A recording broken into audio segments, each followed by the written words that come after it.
Welcome to the show, Daniel. I am so excited to have you on. Yeah, awesome to be here. Awesome to be able to share my knowledge on all things light and health. I would love to dive kind of right into the very start of this. You are the CEO and founder of BlockBlueLight, but what led you down this path? Have you always been super into health and wellness? Was there something in your life that started as a catalyst that got you into this space? Yeah, it's actually an interesting journey I've been on. So um, for me, it started about 10 years ago. So I was never into health and wellness. I had a really good time at university studying in IT and wasn't looking after myself. And then towards the end of university, I really started to take health and wellness quite seriously. I got into powerlifting competitively and really saw the benefits of how it improved my ability to learn and perform outside of the gym. So then it evolved into kind of dieting and looking at food and how I can utilize that. Um, and then I graduated university. I moved over to Australia to start my career in the corporate world. That was my dream, was to climb the corporate ladder coming out of university. And whilst I was still very, very passionate about health and wellness, just from the last couple of years of how it made me feel and be able to perform. And very quickly starting my career in IT is I noticed my health just started to decline very rapidly, regardless of all the things I was still doing what I considered was like the things you do for health, which is do a lot of exercise and eat well, and everything else takes care of itself, right? That was how I used to view the world back then. And what started happening was within about 6 months of starting my job, I started to develop quite a severe insomnia and quite severe headaches and migraines during the day. And I kind of did what most people would do, is I just went to my doctor and was like, what's going on here? I don't know what's going on. And from that point, they started to prescribe me all sorts of prescription drugs. And ultimately, that made me feel a lot worse. And then it started going down the like, oh, you're depressed, here's antidepressants, here's some antipsychotics, to the point of it's in your head, like there's nothing wrong with you. It's like this is crazy. Like it makes no sense. So, and by this stage, I've literally had to give up going to the gym, give up my powerlifting passion, literally just to try and survive to be able to continue to work. And I kind of got to the point where I was just like, enough of that. Like, I'm done with the doctors. Like, honestly, this is just making me worse. So I thought about it, I was like, well, what I do in my job is I problem solve. Like, it's like a part of being in IT is like analytical mind, trying to work out how to make systems work. And I was like, well, how do I look at the my system, my body, and work out what's gone wrong? And I was like, well, obviously something's changed for this to happen. It doesn't just happen by itself. So I started just trying to research a lot around what it could be, and I discovered the work of a neurosurgeon in the US called Dr. Jack Kruse, and he was he had some interesting concepts that I'd never even considered. So was really talking about essentially three pillars of health, which is light, water, and magnetism. And the light area really um like sung out to me straight away. I was like, whoa, okay, like I'm now working in an office under fluorescent lighting on screens all day. I'm then going from there um to the gym, which is also fluorescent lighting, and then I'm going home and I'm then working on screens at night, because ultimately, and when you start out in IT, you've got to do a lot after hours work. So I was like, all I'm doing is bouncing between all these artificial light environments. I'm never actually spending any time outside anymore. And um, essentially that was where I was like, maybe there's something to this. Like maybe I need to look into this more. And there's actually a big quote that stuck with me from Jack Kruse, because he's very smart man, but he's the kind of stuff he talks about is very complex. It gets right into quantum biology and like very advanced concepts around the human body system and how it works and how it interacts with light. So it's very, very difficult to digest that sort of stuff. So I spent a long time reading his blogs and trying to understand all that. But there's a quote that stood out to me, and it was like, health was about light, it's not about food. And I was like, hold on a minute, that doesn't make sense. Like I've been told like I need to eat healthy and and exercise, and that's all you need to do, and that's literally how you maintain health. And I was like, that's like, and it stuck with me. And so I started just trying to drill down some basic concepts from learning all this stuff. And what that was for me is I needed to look at how I could start to and bring in more what I would call like what the light or the frequencies of light we should be getting in nature into the lifestyle I'm living. Because ultimately I couldn't just, our modern lifestyles don't just allow you to go live outside 8 hours a day and interact how we would back in caveman days, right? It's not possible. So it was starting to look at how I could utilize different ways to interface the modern lifestyle with and bring down or bring in the right kind of frequencies of light. So one of the first things I did was I ordered a set of these big, giant, ugly safety glasses, like off Amazon or somewhere like that. I couldn't find them in Australia at the time; they didn't exist. So they came in a couple of weeks, and I literally started wearing them, like even in the office, and people were like, "What the hell? Like this guy is crazy!" Like, and within the space of a couple months, like things just completely turned around, and I was like, "Holy shit! Like this is crazy!" Like literally just wearing a particular type of glasses that are filtering out certain frequencies of light are having such a profound impact. And it was from that point I was like, I had no intentions of starting a business or anything from that, and I was like, I need to, I like need to share this with the world, right? Like I just started just buying more of those glasses, and I slapped together a very basic website at the time. And this is back when, this is like 8 years ago. So like the digital age hadn't really even started. Like there wasn't Instagram, Facebook was like, there wasn't these tablets, and no one had iPhones, and so it wasn't even really a big wide known problem back then. But I already saw it as a massive problem, and so ever since then I've just been on like this mission to be able to like, hey, like guys, like this is a problem, and we need to like find ways to make it healthier to interface with us, or it's going to have serious like impacts on our health. Well, it's funny we're talking about this, and I think when people hear the word health and wellness, they think of like, yeah, don't eat sugar, eat pretty good, move your body, and you're golden. Yeah, And yes, I feel like that's a huge part of health and wellness, but we some of us talk about going like go back to basics, and then we talk on our phones and we keep our phones in our pockets and we're watching TV, and even if we're working out, we're watching YouTube or an online studio and we're looking at the screen, and we talk about this idea of going back to basics, but the one thing nobody seems to really think about is this idea of like EMF and blue light and how detrimental it can actually be to our health. And you can be eating all the right food and moving your body and doing all the right things, and we'll talk about some of the signs and symptoms you may be getting too much blue light, because I know that leaks into other parts of our lives too. But we don't really talk about how we talk about how great tech can be, but it can also be really, really hard on our health. absolutely. And that's the thing. It's like, um, yeah, it tech it's a double-edged sword, right? It does so many benefits to the society and the world when used in the right ways. But the problem is like when it's overused or misused, it's so detrimental to health. And another thing I just find really interesting as well, like just coming from the world of like diet and being so hyper focused on like, oh, I need to be keto or this or carnivore or that. And I'm like, oh, but wait, if you're just not sleeping well and you are sleep deprived, that is messing up your hormonal profile so much that it doesn't matter what carbs or what this or that you're eating, you'll never be healthy. Like, and so like, I guess I've got a little bit of a biased view on it, but I'm like, you need to get you like the diet part sits down the ladder for me. You've got to get some real fundamentals in place before, so it's like sequencing these things correctly.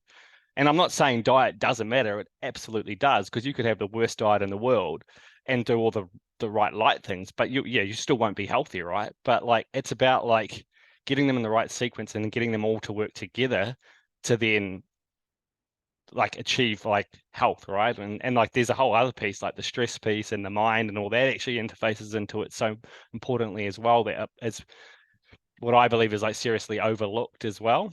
Yeah, absolutely. You had mentioned that you were struggling with insomnia and you were starting to develop migraines and headaches. What are some other signs that maybe people may not know about? Maybe they do, but maybe it's more like of a subtle sign and symptom that they might be getting too much blue light. Insomnia definitely being one of them, and migraines. Is there anything else that would be like a red flag, like you might be getting too much blue light? Yeah, well, you can kind of break it down into two parts first. You can talk about like the symptoms and signs you're getting too much blue light during the day, and ones during the night. So I'll probably start with the night because that's the really easy one to look at. So, um, the obvious one at night is if you are feeling wired but tired and like you can't sleep, or you can't fall asleep, you can't go to sleep, your mind's racing. These are all things that are like your mind is overstimulated, right? So blue light will stimulate essentially when you receive blue light at night, it will stimulate the release of adrenaline and cortisol, which are wakefulness hormones. So essentially if you're getting that at the wrong time of the day. So we've evolved to receive no blue light at night. So blue light comes from the sun, naturally from the sun, which is good to have during the day. But then when the sun sets, there shouldn't be any blue light in the environment. So your brain doesn't know the difference between blue light from the sun and blue light from your devices. And so if you think about before the advent of technology, humans would have used fire, right? There's no blue light in fire, it's red, orange, and yellow. So similar idea, but what we're doing now is the sun sets, we turn on all the lights in our home, which are LED lightings. We look at our TV screens, phone screens, and all these other devices, which essentially have extremely high levels of blue. And they really don't have much red, yellow, or orange in them, which are the actual frequencies that we should be receiving at night. So main symptoms there, yeah, can't sleep, can't fall asleep, can't stay asleep, feeling agitated at night. Another thing that's quite interesting as well is it can make you feel it can lead to you overeating and feeling hungry, because what blue light does is that actually stimulates a hormone called ghrelin. So ghrelin is the hunger hormone, right? So overexposure to blue light increases your ghrelin levels, so you stay elevated with hunger. The other thing it also does, which is crazy, is blue light so increases cortisol, which I talked about, which is a wakefulness hormone. But what cortisol does is cortisol increases insulin. And so if you have chronically elevated cortisol, which causes chronically elevated insulin, that causes insulin resistance. So then ultimately that leads to weight gain. So you go insulin resistance plus high ghrelin, which is hunger. You're just like setting yourself up to just overeat, and just this perpetual cycle of then causing weight gain. So that's like the link of blue light, overexposure to blue light, and gaining weight. I didn't know. I knew not sleeping well could lead you to gaining weight, but I always had thought it had something to do with like your body not being able to metabolize, but I didn't realize that it was because of blue light spiking your insulin. I mean, that makes a lot of sense. And I'm like, even off the top of my head right now, I can think of people who are overweight, and I mean, there's a whole other health and wellness part that's missing from these people's lives, absolutely. But Mhm. they always tend to be the people who are like up late at night on their phone. Like you would see the next day them at like 1 o'clock in the morning on Facebook, or they were talking about binge watching a show or a movie late into the night, or they were Yeah. just like on their phone, and you're like, you need to be sleeping because we know our body rest and recover then. But now there's a whole new other reason. I didn't make that distinction before. That's absolutely incredible. Yeah, it's quite interesting just when you look at different frequencies of light and how it really plays into like the biological processes in the body. So like there's that link there, right? The link between blue light to cortisol to insulin to essentially weight gain. But like that's just one of those little pathways, right? And there's a whole bunch of different ones. And like, yeah, like you said, like there's the pathway of like, okay, blue light makes me so I don't sleep. So now I'm sleep deprived. And now that actually causes a whole bunch of different issues as well, which so when you combine all these different pathways that you're literally going against, like because you're going against how nature is intending the types of light or what your body's supposed to receive, is yeah, you're just really setting yourself up for like a whole host of problems. Okay, so staying with this the theme of nighttime and trying to reduce our amount of blue light, what is an ideal thing, or what should we have in our room, not have in our room? Should we be wearing blue blocking glasses from the moment the sun sets? Like, what is an ideal thing for us to do at night to reduce our amount of blue light?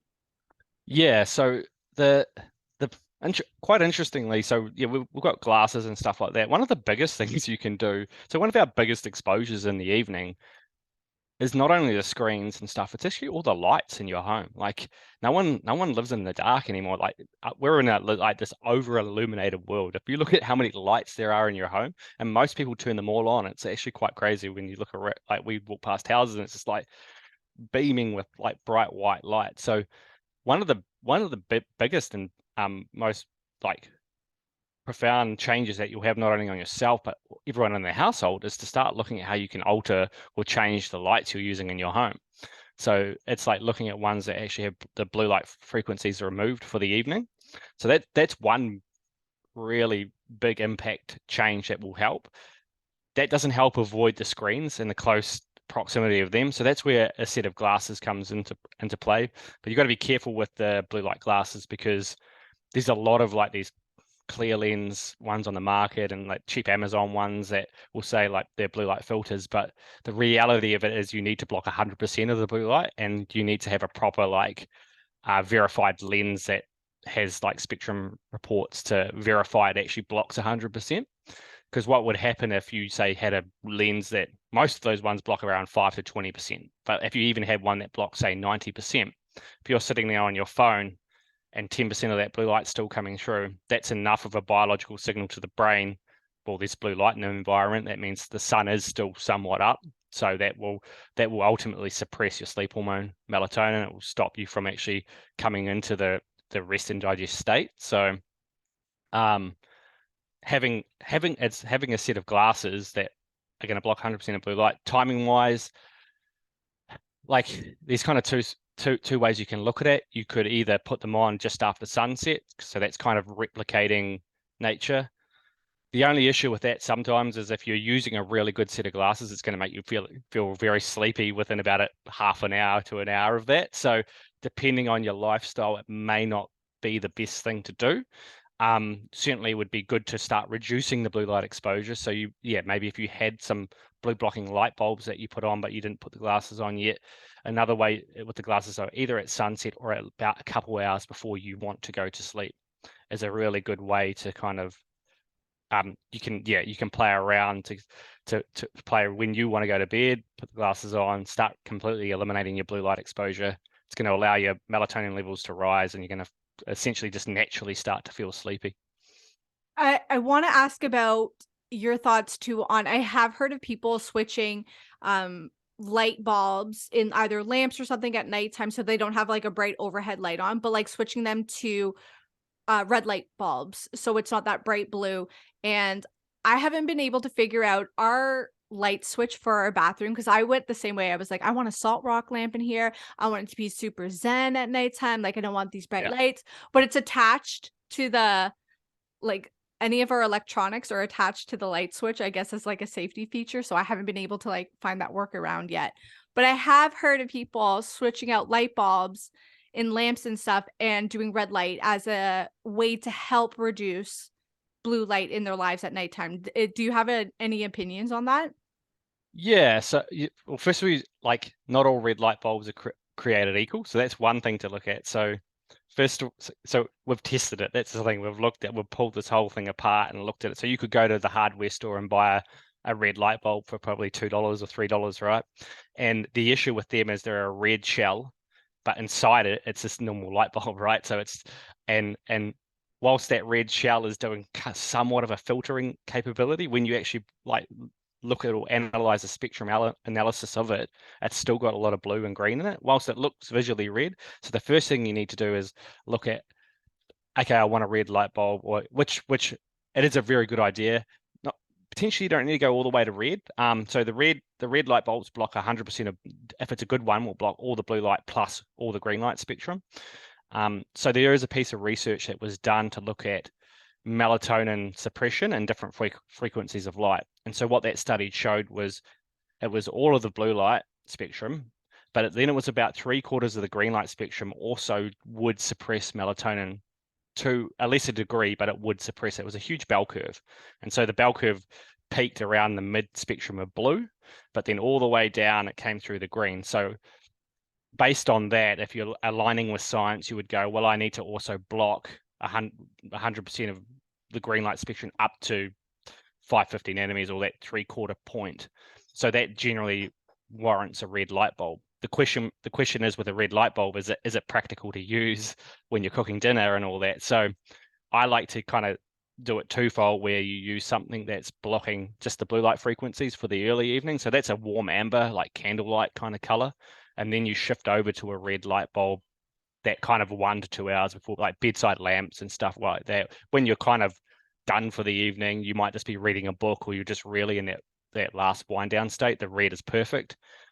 And the key with the red is making sure it's pure red or pure amber. So essentially the only way you're going to know that is by buying them from a company that's selling them for that reason. They're not selling them as a decorative party light bulb, because they're just designed to literally create a color. They're not designed to remove specific frequencies. So that's the key thing to look for. But absolutely, to your question, you should be looking to use these tools because they do help. And another thing to actually consider is overhead light versus light coming down to eye level and below.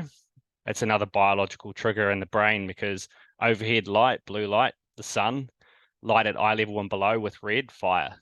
So again, biological kind of signaling and wiring of frequencies of light and where they're coming from, what angles they're hitting us on as well.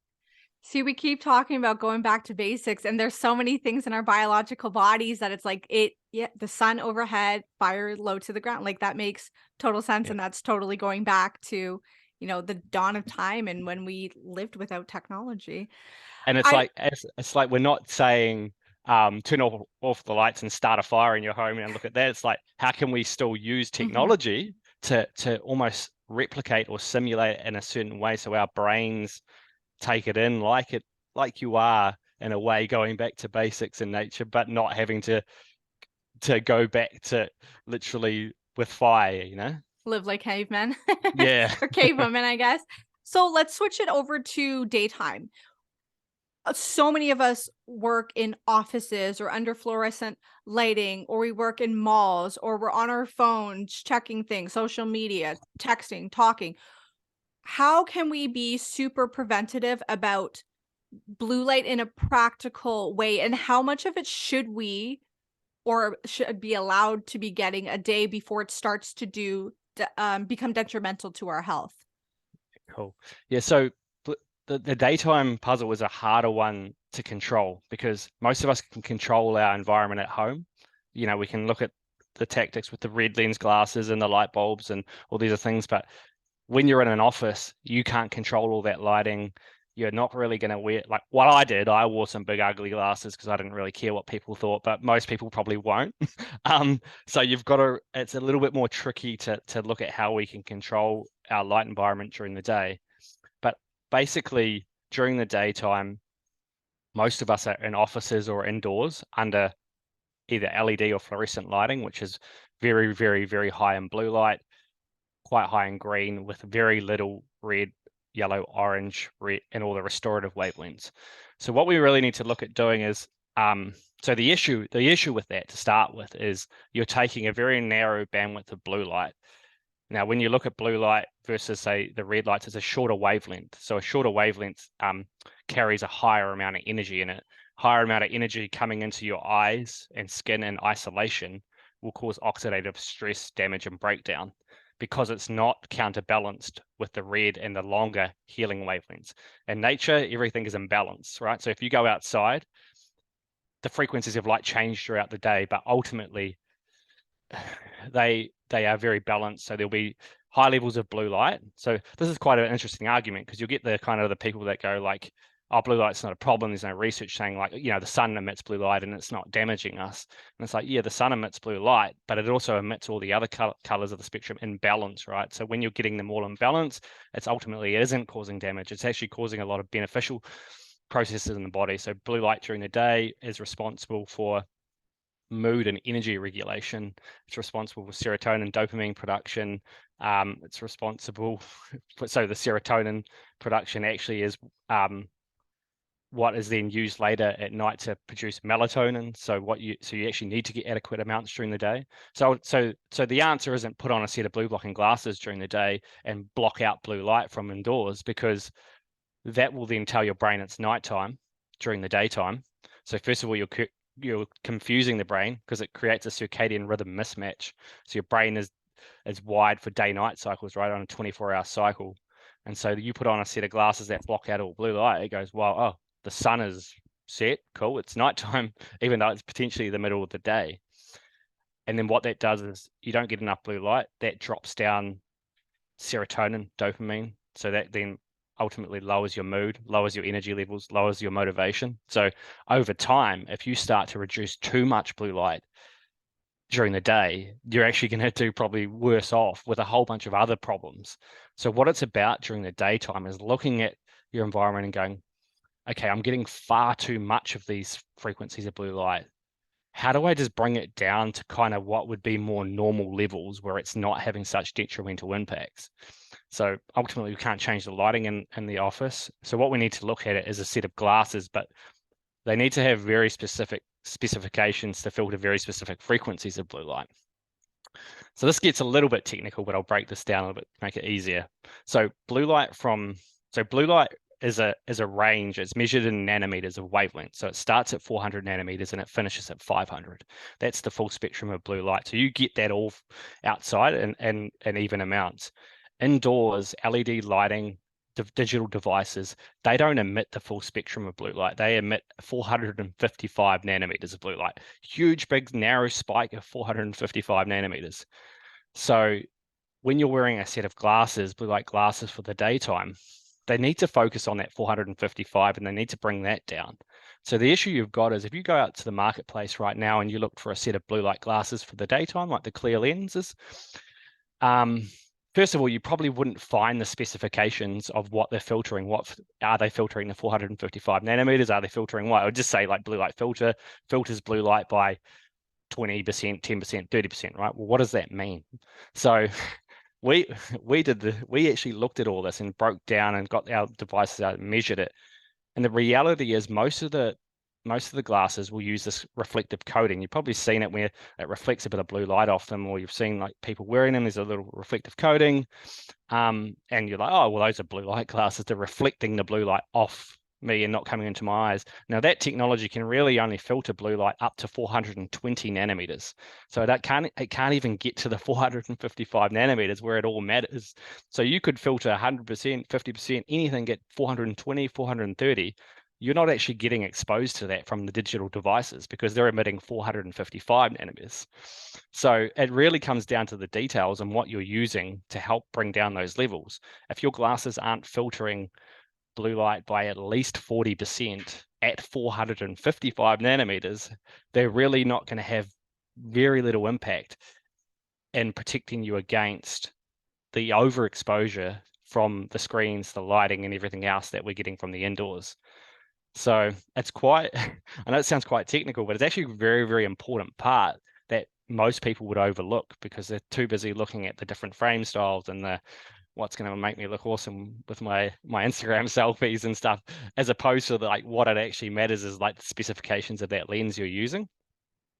So, and if I guess when we look at it and go, well, what are the reasons, or how would I know that I need to use them during the daytime? So the most common things you see from getting too much blue light during the day from being indoors too much is eye strain is probably the biggest, headaches, migraines, even just like dry eyes.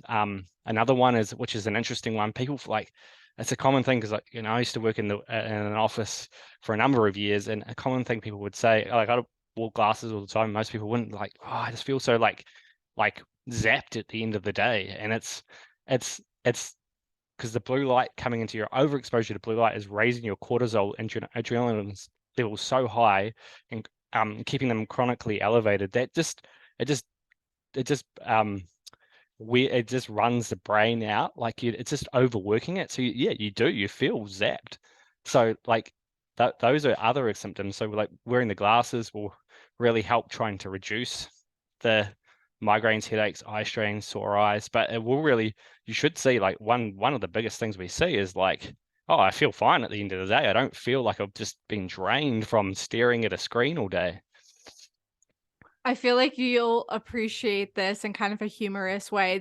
I was working corporate at the time, and I mean, I was on the computer all the time during my regular shift, and we went through a period where we were so inundated with requests at the time that we had to do like 7 weeks of overtime, and it was like 2 hours extra a day of being on the computer. And I think it was like week 4 came by, and I remember going to my girlfriend who was working at reception at the time and being like, "I think I have a effing brain tumor." And she was like, "What? Like, why?" I was like, "'Cause my head is killing me. My eyes are sore. I have this like pulsating in the back of my brain," it felt like. And I remember going to the doctors and being like, "I think I have a brain tumor." And he's like, "Why? What is happening?" And I told him, he's like, "Okay, first of all, like, you need to stop Googling your symptoms because stop doing that." But he's like, what are you doing differently?" And I was like, "Well, I'm working overtime and it's like 2 hours extra a day on the computer." And he's like, "Well, that's your problem right there. Stop doing it." I was like, "Well, I can't." And he's like, "Well, you have to figure out a way to not be on the computer so much. Like that's exactly what is causing your problems. Like I promise you, stop it or reduce your amount of tech time and your headaches and migraines will go away." Because it's a scary thought to think of. I mean, I was convinced. I was like, "This is it. This is how I go." And he was like, "No, no, I promise you this is what the reason is." Yeah, yeah. No, that is a common thing, right? It's more common than you think now as well. Like people and it, in a way it becomes a little bit normalized as well. People are like, oh, that's just what it is. Like I work and that's just what happens when you work on a screen lots, right? But the scary thing to look at, and the research is only really starting to come out now because, right, our society hasn't been using tech at these levels for that long, right? And so longer term studies are of what are the impacts, say, when you do this for 10 years, right? And so the migraines and the headaches and all that, they're just like warning signs to you, be like, hey, like this is a problem. But what it's actually doing is it's actually starting to really start to cause damage to your eyes. And so like we're now seeing research coming out around macular degeneration happening, right? And the blue light's impact on that. So we're seeing it in the slightly older generation where um they've done the 10 years on the screens, and now we're just seeing an uprise in all these eye diseases that are suddenly start to creep through. And it's like, oh, hold on a minute. Yeah, all that blue light exposure is actually not just a problem of symptoms of headaches and migraines. It's actually going to do permanent damage to you later in life. So if you don't have symptoms, that doesn't necessarily mean it's not causing damage. So we should be looking at it as not a reactive measure, but more of a preventative measure. I mean, like, hey, we know tech is great, but if we use it too much, it's not good for us. So we should be looking at like smarter ways of using it, just to make sure, like, hey, later on in life, I'm not going to have problems because of all the time I spent on a screen. For sure. Do you know who Dr. Andrew Huberman is? Yeah.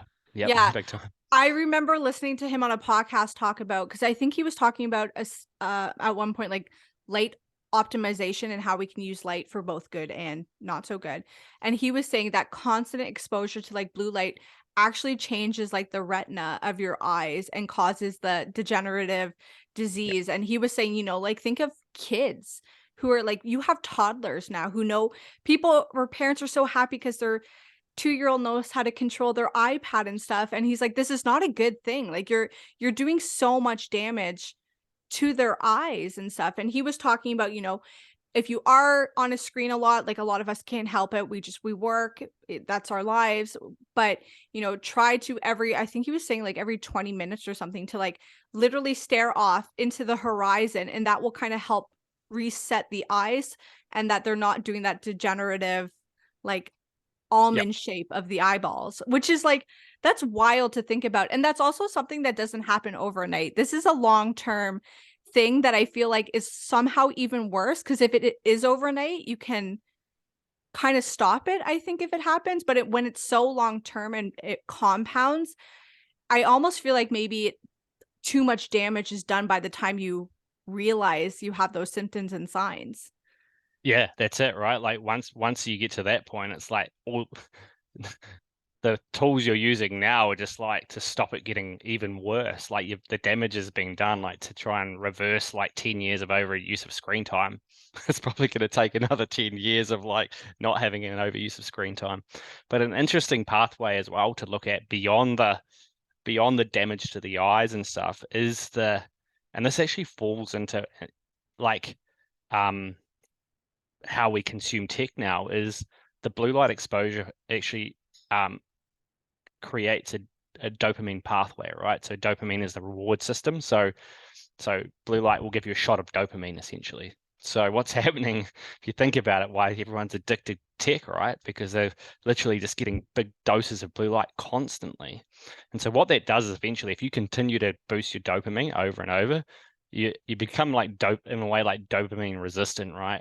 And like you're searching that high constantly, right? It's almost like a drug, and well, it is a drug, right? That's why I look at blue light, and that's why literally people are like glued and cannot get rid of their devices, because like the addictive nature of say social platforms is there, but there's also an element of literally the biological pathway of the light you're taking in is making you addicted to the device as well, and it's creating a vicious cycle where you're like, I need more of it, and then it's just consuming itself, and it plays into even at nighttime, right? Like I can't sleep, so what do? I grab my phone. What does my phone do? Well, it makes me so I can't sleep, so then you're just like in this vicious cycle. um so Oh, I think it's beyond also not just looking at, okay, like what it's doing to our health, to our eyes, to our sleep, but it's also, you've got to look at what it's doing to our mind as well, and like playing into the neurotransmitters, which are altering your mood and your motivation and energy as well.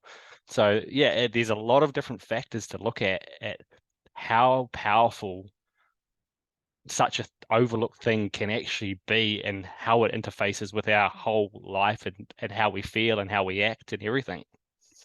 I also heard recently a really world-renowned dermatologist talking, and this was like a new study that had come out, and maybe you guys can capitalize on this because I know people don't want to, or they want to protect their youthful skin and their appearance and stuff. And she was saying, like, she's like, oh, I can absolutely tell people like what side of their face that they use their phone on, because there's so much blue light damage to certain sides of their face from when they're on their phone. And she was saying like the amount of skin cancer that has gone up, and it's not so much because we're getting more sun, which yes could be a contributing factor, but she's like everybody's on their phones all the time, and that blue light is damaging their skin and their collagen, and people are looking older, they're getting skin cancer, they're getting wrinkles, they're getting like almost like a burn in their skin from using their phone. And I had never thought of it that way. And if that's not a reason alone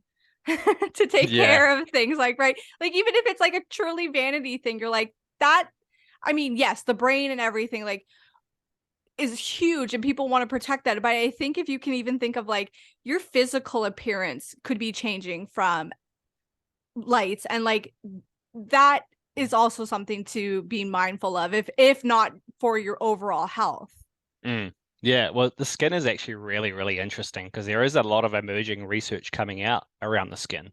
So there was actually a cool piece of research that came out like 2005, so it's not that old, and it looked at and it is on the light kind of thing, looking at like, so in our eyes, we've got um, visual receptors, which are rods and cones. So that allows us to see. Light comes in, it interacts with those receptors, that transmits into our brain the visual signals. We also have receptors in our eyes called melanopsin receptors. So those receptors aren't for eyesight. They're the ones that those receptors will take in the frequencies of light, particularly blue light, and that's how it signals into the brain to either tell you it's daytime, nighttime, release cortisol, release melatonin. But what they found is those melanopsin receptors, in 2005, they did a piece of research and they found the same receptors actually exist in your skin. So, and then what they also have uncovered is your skin has its own um, circadian rhythm, essentially, right? So it's taking in the signals of light during the different times of the day, and reactivating with the melanopsin receptors, sending signals to the brain to check in. And so in the brain, you've got the SCN, which is actually like the master clock of your day-night cycles. It kind of controls different biological processes in the body. So the skin is actually interfacing with that. And things like, so if you're getting too much blue light at the wrong times of the day, so like at nighttime, your skin is supposed to take a rest from blue light, and that's when the skin will undergo its own repair mechanisms, right? So collagen production will increase, and it will clean up any oxidative damage and stress that happens during the day from the blue light exposure during the day, right? But now right, all the lights come on, all our skin is exposed to it. You may have the blockers on, you may do all those things I talked about, the glasses, protecting the eyes, protecting the main signal to the brain. But if your skin isn't, if your skin is still receiving the wrong frequencies, it's taking in and absorbing them and processing them and stopping certain processes the skin should be undergoing on a 24-hour cycle. And so that's where you see the breakdown and the damage of the skin and the non-repair that should be happening on a daily basis. So that is like, and in the industry that I've been in, we've been so hyper focused on like the eyes, right? And like protecting the eyes because that's like how you're telling you that, but like I'm like, the skin is so important as well. And so that's why the lighting in your home becomes such an important role beyond the eyes and looking at the whole body and the skin. Is like, well, I've got these glasses on and I'm looking at my TV, I've got my phone, I've got all this bright white LED light on, but I'm also sitting around in a singlet and shorts and I'm bathing myself in blue light, right? Like you haven't quite got it right. so so um it's just, yeah, so you've got to look at everything, and that's the more we start to uncover about how frequencies of light just have so many different interfaces with the body. We'll probably uncover more and more. Like, I mean, that research only came out in 2005.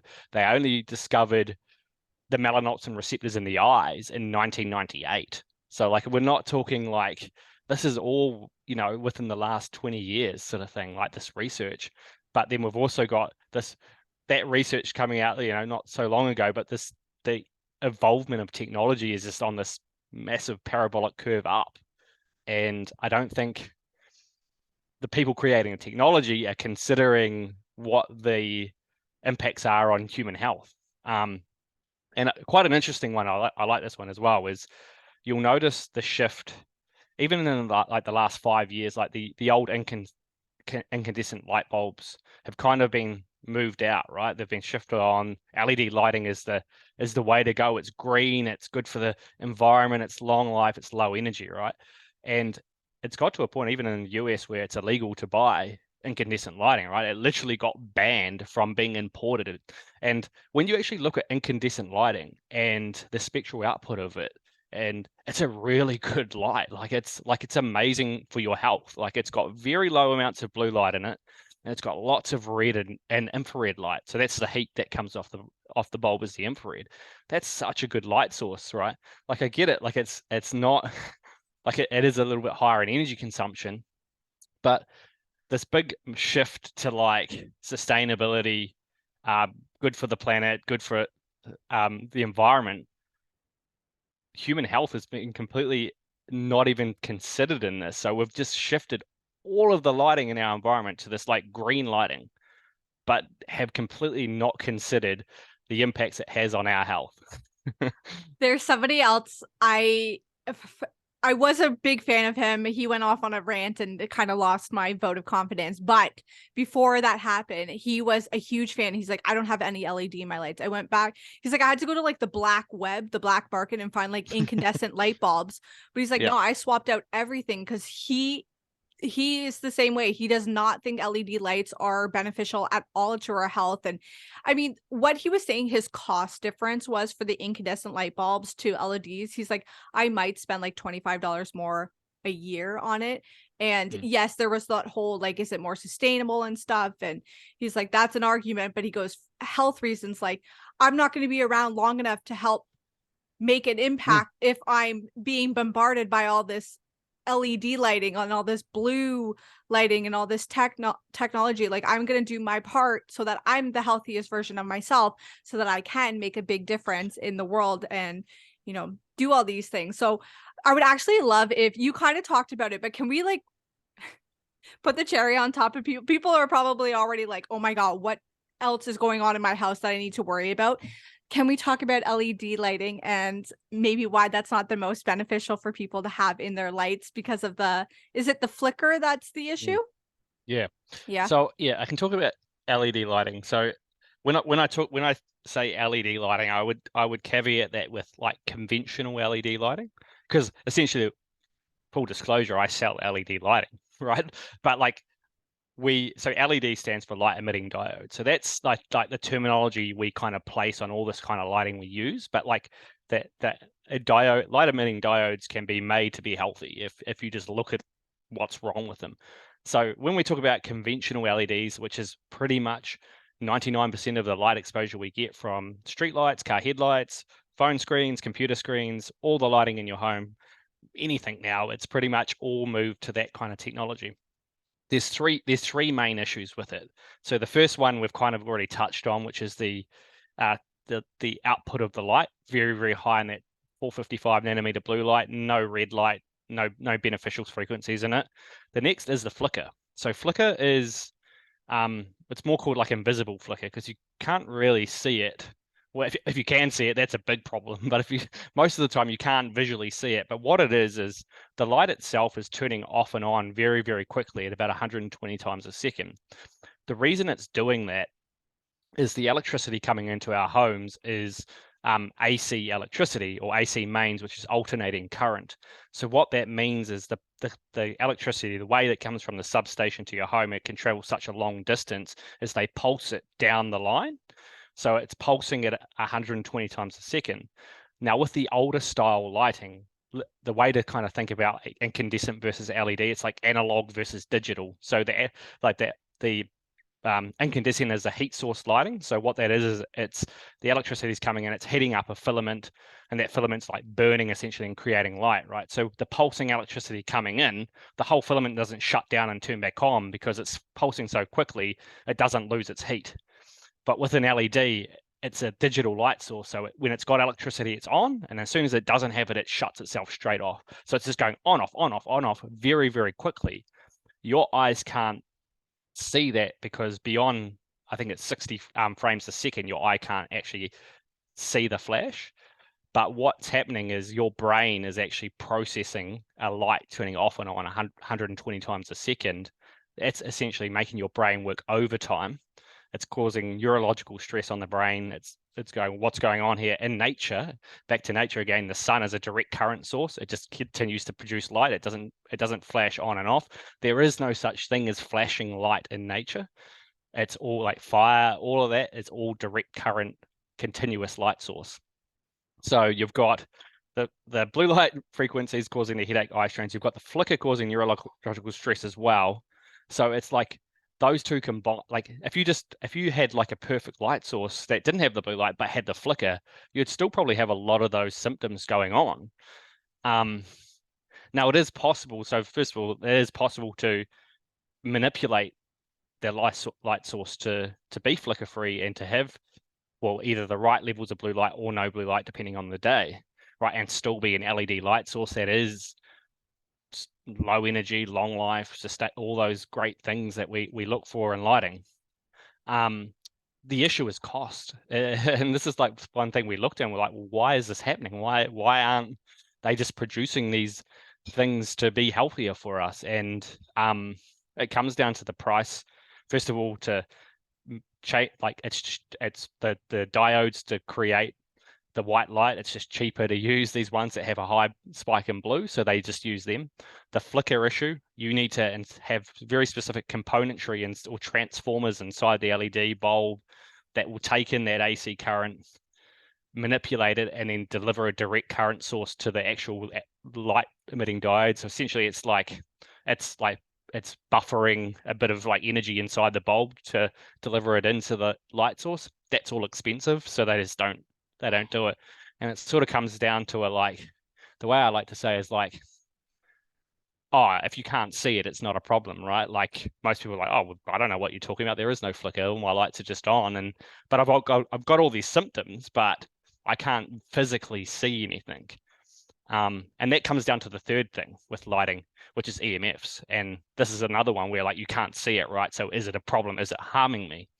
And so conventional lighting, so EMFs are electromagnetic fields. They can range from radio frequency, so that's Wi-Fi, so cell phones, all that sort of stuff. We're not really too concerned about that with lighting, unless you've got smart lighting. Anything with smart on it, you probably should stay away from. So, and I'm not particularly saying like, hey, like you should like, yeah, go to the middle of nowhere so you're not exposed to any EMFs. Like all I'm saying is like, particularly first of all with radio frequencies, if every single one of your light bulbs was like a Wi-Fi router in your home and you had 40 light bulbs emitting radio frequencies, that would be a problem. It's going to really cause oxidative stress on the cells. It's going to over stress your cells as well. But the other two main things to look at, or there's three actually, is electric fields, magnetic fields, and dirty electricity. So these are three kind of EMFs that really come about from electrical devices, not so much like cell phones, Wi-Fi, all that, but literally a device that's powered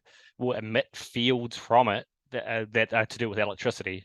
And most lighting will have really bad fields that emit like a good like 3 to 4 meters away from the device. So if you've got a whole bunch of light bulbs and they're emitting these fields, it's causing stress on the body. It's causing oxidative stress, cellular breakdown. It's actually making your mitochondria not work as efficiently. So that's another factor to take into account with your lighting, is it low EMF? And that is a really, really hard thing to do with a light bulb, is to actually make it low EMF particularly from the magnetic and the electric fields. But again, it kind of comes down to the componentry inside it and what's being used to build the actual light, not the light source itself, but what's actually powering the light source. And again, if you can't see it, is, you know, why would I go out and buy? You could try and convince the average punter out there to spend $30 on a light bulb that kind of visually looks like a light bulb, and the other one looks like a light bulb, and it's $5, and they produce light. And when I turn them on, it looks the same, but potentially, just because you can't see it, it's actually causing harm to your health. It's a really hard sell. It's so fun. My husband and I were literally just talking about this the other day, and I don't know if it's so much a thing over where you live. Like in North America, so before we hopped on this call, I was telling you, like, my husband lived in Australia, and the one thing that he always talks about when he lived there was how expensive it is to eat really unhealthy there. Like Canada Pop, how expensive it is. Junk food, how expensive it is. Whereas on the flip side here in North America, like you can go to McDonald's or get a can of pop for like dollars. Like it costs next to nothing. And we were essentially just saying, you know, like you think people or the government even would invest in, they talk about how overburdened our healthcare system is and how we don't have enough doctors or nurses, and the healthcare system's on the verge of collapse, and you know people just aren't as healthy as they once were. And it's like, well, give like make the things that are so unhealthy expensive, make the things that are healthy inexpensive. And like, yes, you were saying the cost to, you know, maybe produce a light that's an LED versus not is like there's a cost difference. That's why they go the cheaper route.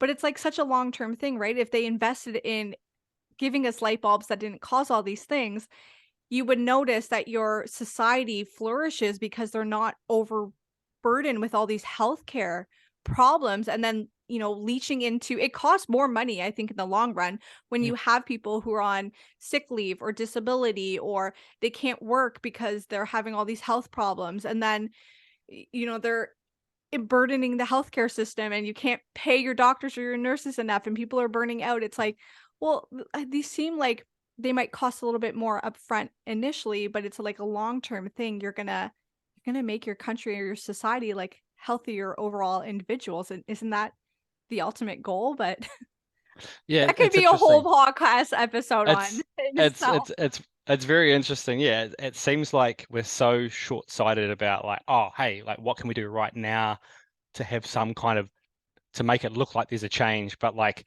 we're not really considering how could we like come a level above that and fix it from the the root cause, right? Maybe it's because elections happen every 3 years or 4 years. They're like, well, I need to like the governments need to show they made a change in this 4 years, and like we're really like trying to unravel a problem that's going to take 10 years, right? I don't know. Yeah, like the whole health thing is quite interesting. Like the last 3 years have shown us, right? Like I never saw once like, hey, like these are the things you can do to get healthy, like get outside, get exercise, and like eat well. I'm like, where's that messaging? Like, where's the messaging to support your immune system? I'm like, we literally were told the opposite, like stay inside, don't go outside. I'm like, oh my God, like the sun is like the thing that will strengthen your immune system. Like it's yeah, so it's just yeah, that's a whole nother rabbit hole Part that would two. take yeah.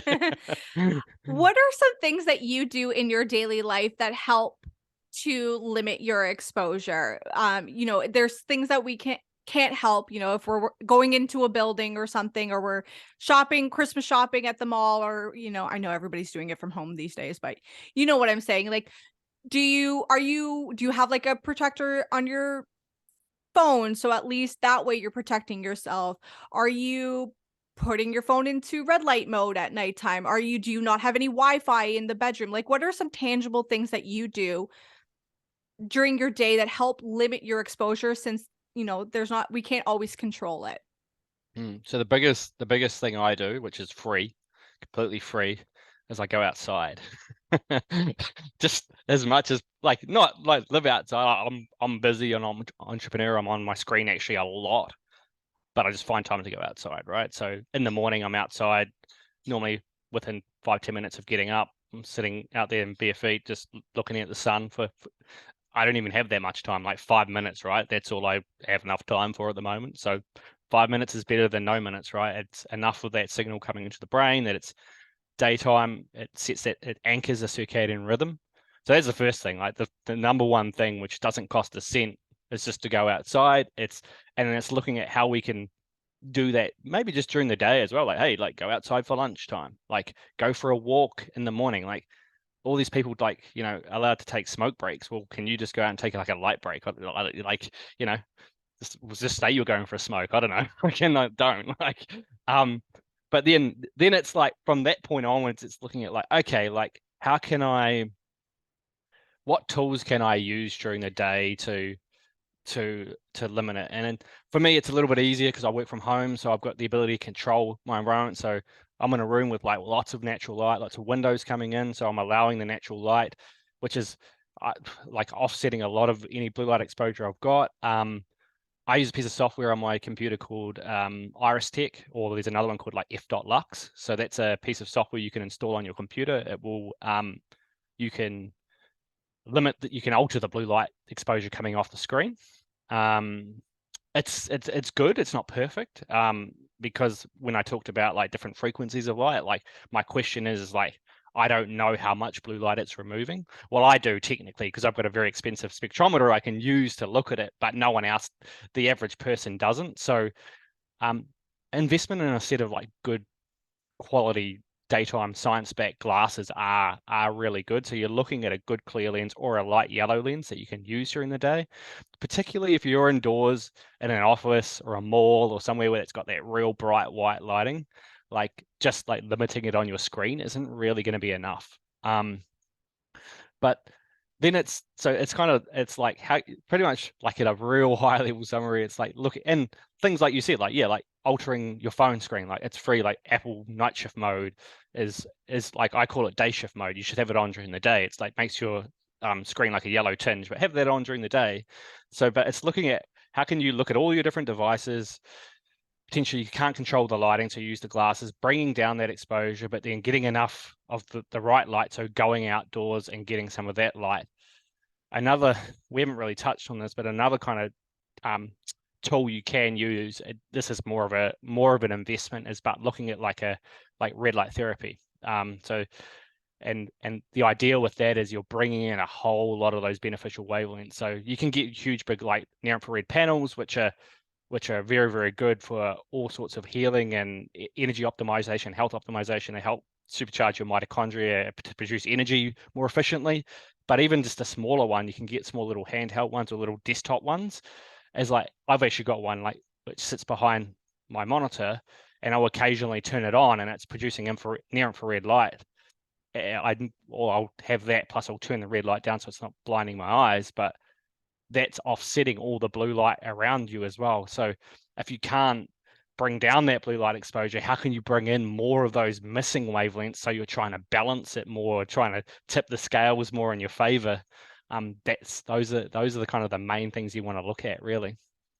No, I think it's so what you're saying is just like it's being proactive, I guess, right? Like Mm. we live honestly, if you looked at the world we live in, we live in a toxic world, and it's like you can't control every particle of air you breathe in or the water you consume, but we do little things, right? We have a water filter. We, if you can do an air purifier, great. If not, just open a window in your house and get some, outdoor air into the house. Like, and I also think we always want to make things like super super expensive, and like you said, just go outside and look up at the sun, and maybe not directly into the sun, but just get some sunlight on your face. And I live in Canada where it's starting to get cold outside, but my husband and I go on walks every single day. Sometimes it's a 10-minute walk, sometimes it's 40, but it's just the idea, I think, of getting outside. And, you talked before about not caring what people think of you wearing those glasses. That would be me. I look like a complete idiot when I go outside now. I have like snow pants on, I have a hat, a toque, a winter jacket. Like I look ridiculous. Don't Mm. care because I'm warm. But it's the same thing with like those blue light blocking glasses. Like, even if they looked silly, I'd be like, "I don't care, it's doing so much good for me." Like, Yeah. doesn't bother me at all.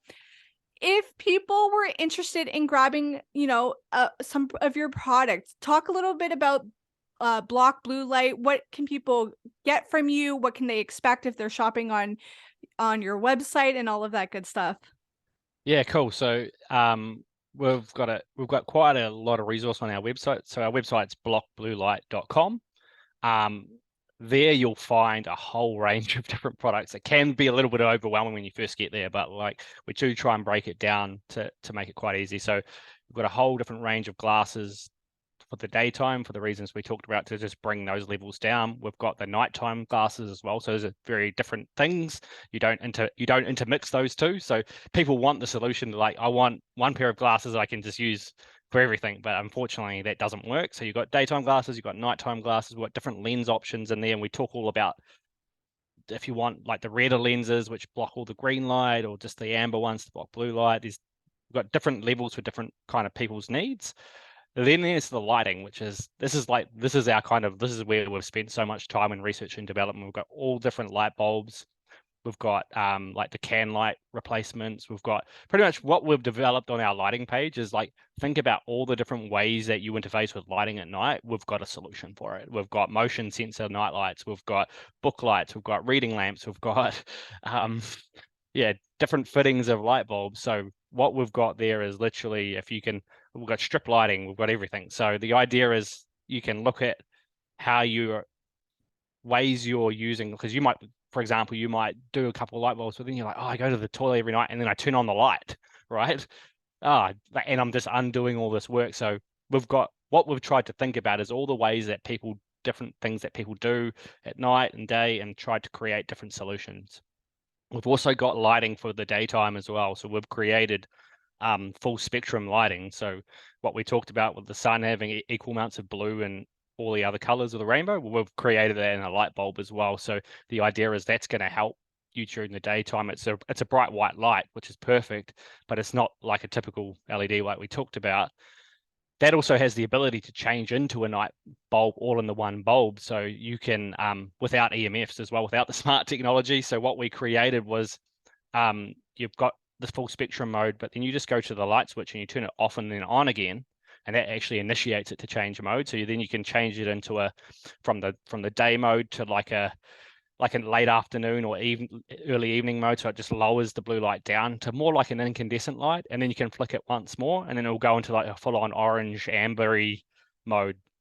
And so that's a really cool piece of technology. It is a little bit more expensive, but it gives you the ability to literally to alter your lighting from a single light bulb to align with the different phases of the sun. So that's a really cool piece of technology.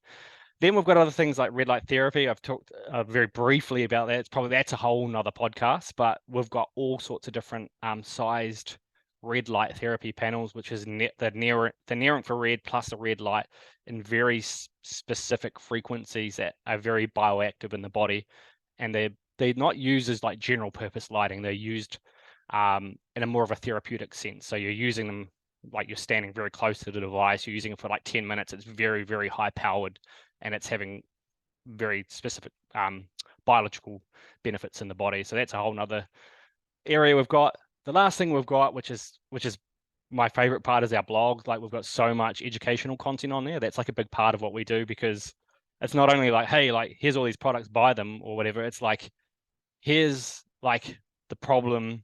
Here's like, you need to understand why it's a problem, and here's ways to integrate different solutions into the problem. So we've got like 80 or 90 blog posts on there, ranging from the blue light problem to the skin problem to flicker to everything. So that's where I like people to start, because then it's like you need to learn about what the problem is first before like trying to like buy all the products to help you, because then you actually want to know how to interface them into your lifestyle to get the best out of them.